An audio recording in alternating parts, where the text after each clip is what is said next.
এত সুস্বাদু, তুমি রাত্রির বেলায় এরকম ফাঁকা দোকানে আছো, দিনের বেলায় বিক্রি করলে তো তোমার অনেকই বিক্রি হয়ে যাবে না? আচ্ছা ঠিক আছে, আমি এবার আসি। রামলাল ডাব্বাটা নিয়ে বেরিয়ে পড়ে, কিন্তু রাস্তায় ভাবে যে ও এমন কি বললো যেটা শুনে দোকানদার এত রেগে গেল। বাড়ি পৌঁছানোর সাথে সাথে মানু তাড়াতাড়ি ডাব্বাটা নিয়ে গোলাপ জামুন খেতে লাগে। ও মুখে একের পর এক গোলাপ জামুন ভরে খেতে থাকে।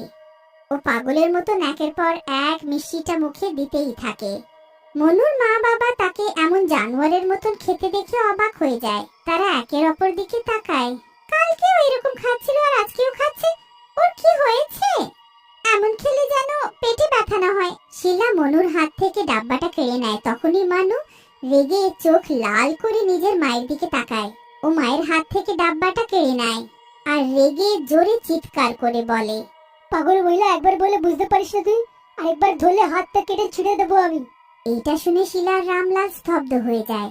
শিলার এত রাগ হয় যে সে নিজের হাত তুলে নেয়। মনু দেখতে থাকে আর শিলার হাত হাওয়ায় থেমে যায়। সে অনেক চেষ্টা করে কিন্তু তার হাত নড়ে না। কিছু একটা ভুল আছে, তুমি ভেতরে চলো। শিলা তাড়াতাড়ি রামলালকে ভেতরে নিয়ে যায়। ভিতরে আনলে